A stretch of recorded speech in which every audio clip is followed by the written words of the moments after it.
With the warning signs already there for the mobile generation, long-term users like John Bryant may be just the first wave in a looming disaster.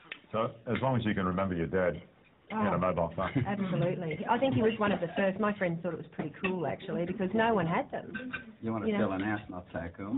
Well, absolutely. Have a look at your head.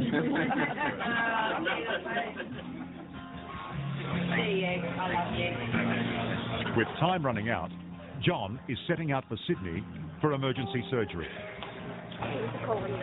He hopes Dr. Teo can buy him precious extra months with his family by removing his tumour. Good luck. I'm sure you won't need it.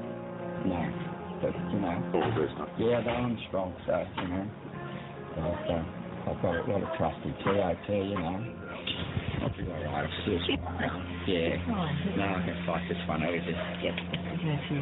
Yeah. Yeah. I love you. I'm going to make a little opening in the brain right here. It's a 3-hour operation requiring pinpoint accuracy and very steady hands. So if you go 1 or 2 millimetres the wrong way, he'll be paralysed. Oh, absolutely. See that brain right there? If I damage that brain right there, he'd be paralysed. It's like chopping off his leg or chopping off his arm. Oh, that's horrible. Is that all tumour, Charlie? Yeah. It's not pretty, but take a good look. In the future, hundreds, possibly thousands of Australian mobile users could contract brain tumours every year. And until we get our heads out of the sand and realise that something needs to be done, then more and more young people are going to die from this terrible disease. Well, we're seeing more and more mobiles in use, aren't we? So if you're right, we're in a bit of trouble. We're in a lot of trouble. We're in a lot of trouble. But not everyone agrees. Do you think there's any link between mobile phones and brain tumours? Not at all. Okay, so we're going to connect this in here. It's going to be up nice and tight, much like a phone would be when you're using it. Professor Rodney Croft disputes the latest mobile phone findings. He's heading a national research project into the effects of electromagnetic radiation on our brains. He admits the radiation does get in.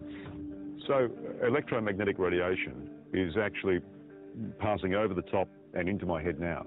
Exactly, that's right. So the electromagnetic radiation from the phone is penetrating into your head. Not a lot of it, of course, but there certainly is some absorption by the brain and by the tissues around the head. But critically, Croft assures me the radiation is so low, I'm perfectly safe. And most of the scientific community agrees. So the mobile phone does make the brain heat up slightly? It does, about 0.1 of a degree centigrade. That's absolutely right. But that kind of level is not the kind of level which is normally needed in order to cause some sort of damage. People usually think so long as the brain doesn't increase by more than, say, 1 degree, we've got nothing to worry about. So they've got it wrong. Vinnie Carana's got it wrong. Charlie Teo's got it wrong. That's right.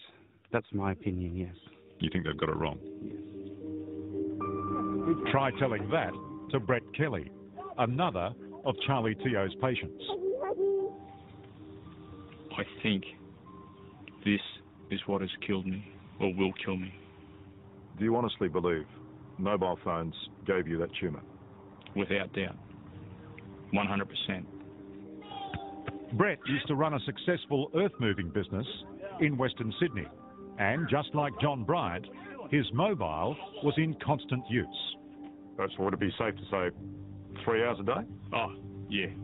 Yeah. Okay, the next game's going to be 2.5 minutes. Just keep trying to hold 30 still. 2 operations haven't been able to get rid of the tumour, but right now it's stable. Sadly, Brett knows it's only a matter of time before it starts spreading through his brain. How long do you think you've got? I think maybe 6, 7 years at my very, very best. That's not tumour there. Okay, it looks good. Look good. Once, brain tumours were a relatively rare cancer, but not anymore. And Charlie Teo's biggest worry is that their dramatic increase has coincided with a boom in mobile ownership. There is now a true exponential rise in the incidence of brain cancer. And so we have got to be responsible about all the potential causes of that and at least make the public aware of those potential causes. Well, that's my whole point. If you and your colleagues are right, there's going to be literally thousands of people who will be affected at some point down the track. Yes, absolutely. Now again, not everyone who's used mobile phones, because again, not everyone who smokes gets lung cancer. But we believe that a lot of people are going to be affected. Do you own a mobile phone?